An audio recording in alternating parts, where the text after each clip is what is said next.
giving managers a budget to ensure they're spending on developing their team, whether, in areas that they like. They're all pretty much the same under the hood. If one was leagues better than another, that would be the only product on the market, right? So don't spend all of your efforts focusing on which tool should I pick. Focus your efforts on how do we properly implement the tools. Welcome to this special MSP growth episode of Sunny's Silver Linings. Joining Sunny today, we have Chris Caprio, Chief Financial Officer, Focus Technology, and Michael Hornby, CEO, TechMintum. And now, here's your host, the founder and CEO of IT by Design, Mr. Sunny Kaila. Over to you, Sunny. So I have two very special people today joining me on Sunny's Silver Linings. Welcome to the show. Thanks so much for having me on the podcast. Thank you, Sunny. Yeah, so thank you so much for taking the time to join me today. I truly appreciate it. So we're going to start with one question. There are a lot of startups in the channel. If you can share what mistakes you have made and what you have learned from those.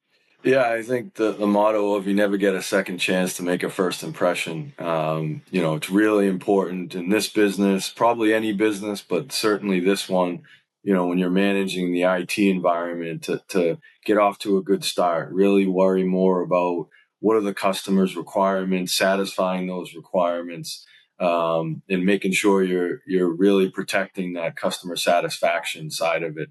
Because that first impression, whether it's the 30, 60-day onboarding, whatever it might be, who you're putting in front of the customer to that you just want a contract with, really focusing on the importance of that kind of first 30, 45, 60-day time frame. So it's very important to get off to a good start, which I would say early on in whether it's here at Focus or maybe some other companies, didn't really focus on that as much as we should have. The tools are extremely important. I think that especially younger MSPs, they tend to focus too much of their energy on what is in their stack and not how to properly implement what's in their stack. Al alluded to spending hundreds of thousands of dollars actually implementing his tools. And that's the key there. Everyone likes to talk about, what's the best RMM? Is it ConnectWise? Is it Kaseya or whatever, whatever the flavor of the week is. They're all pretty much the same under the hood. If one was leagues better than another, that would be the only product on the market, right? They're all very, very similar. So don't spend all of your efforts focusing on which tool should I pick. Focus your efforts on how do we properly implement the tools. So I'd say between maybe 5 and 10% of our efforts should be spent picking the tool, and the rest should be focused on properly implementing it. The only way to really grow your business is you have to add value to your customers, and reselling them a software package or a product is not adding value whatsoever. Our value add is our knowledge. We're engineers. We're building something for our clients that they don't have the skills to build themselves. And that's not an off-the-shelf product that we can just give to them. We have to figure it out. We need to invest in coming up with the proper way to implement these tools. So when it comes to your success strategies in terms of acquiring talent, in terms of retaining and engaging talent, what are some of the experiences that you can share with us where MSPs, or in general as small, medium-sized businesses, they can build and sustain high-performing teams? They're able to attract, engage, and retain their top talent. I think the retention that you had originally asked about is probably the most important piece there. It's very hard to find good people. And when you find them, you better do what you need to keep them. I think for us, the single most important thing, it sounds a little bit weird, but we treat our employees like adults. And I say that because a lot of businesses really don't. Our focus is on results, and we use metrics to measure those results. For us, it's satisfied customers that are properly protected. As long as we can achieve that, we don't really focus on things like, was an employee coming in a couple minutes late, or did they have to take their car to the mechanic in the middle of the day? That's not what it's about. We want to make sure that as a company, we're all rowing the boat in the same direction. And we do our best to screen for that during the hiring process, and we try and ingrain it into our culture as best as we can. Our entire team knows what's good for the goose is good for the gander. If the company is successful and they're contributing to that success, they're going to be successful as well.